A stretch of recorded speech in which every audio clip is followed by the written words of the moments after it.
Hello my lovely viewers, তোমরা সবাই কেমন আছো? আশা করি ভালো আছো। জানো তো, মাঝখানের বেশ কয়েকটা দিন একটু ব্যস্ততার কারণে আর ভিডিও শেয়ার করা হয়নি।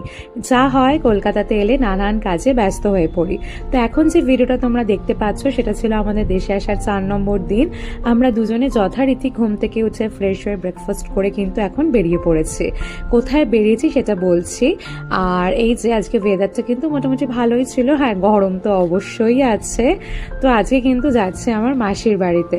দেশে এসেছি 4টে দিন, এখনো কিন্তু মাসির বাড়িতে আসা হয়নি।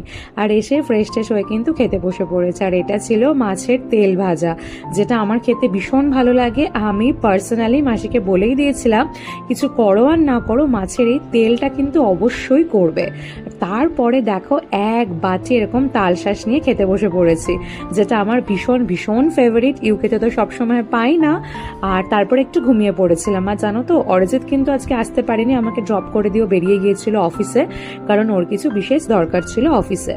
তারপরে সন্ধ্যাবেলা চা টা খেয়ে মাসি এদিকে নিউজ দেখছে, আর তার সাথে কিন্তু মাসি তার কাজও কিছুটা এগিয়ে রাখছে আগামীকালের জন্য। এগুলো তো দেখে বুঝতেই পারছো, এগুলো ছিল হচ্ছে কচুর শাক, যেটা খেতে কিন্তু আমার ভীষণ ভালো লাগে। আর তার জন্যই মাসিকে আমি আগের থেকে বলে রেখেছিলাম। আর আজ হচ্ছে তার পরের দিন সকালবেলা, মানে সেই দিন আর সন্ধ্যাবেলার পর থেকে স্ন্যাপ নেওয়া হয়নি। তো আমি কিছু শালুক বুটিক থেকে কিছু শাড়ি অর্ডার করিয়েছিলাম, মানে ওই 2 থেকে 3টে শাড়ি।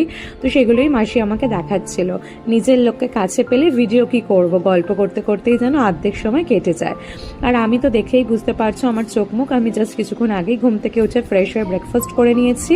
আর মাসি কিন্তু এখন সকাল সকাল রান্নার তোড়জোড় করছে। ওদিকে আলু ভেজে নিয়েছে, এদিকে চলছে এখন ইলিশ মাছ ভাজা, যেটার গন্ধ কিন্তু মোমো করছে। আর তার সাথে ওই যে কচুর শাক কিন্তু এখন সিদ্ধ করে ফেলেছে। মানে আজকের কিন্তু মেন আইটেম হচ্ছে ইলিশের মাথা দিয়ে কচুর শাক, যেটা আমার ভীষণ ভীষণ ফেভারিট। আমি ইউকে থেকেই বলেছিলাম, বলেই দিয়েছিলাম যে আমি গিয়ে এগুলো খাবো। আর তার সাথে কিন্তু চলছে আরো অনেক কিছু। তো চলো, এখনের জন্য টাটা, পরের পার্ট আসছে তারা।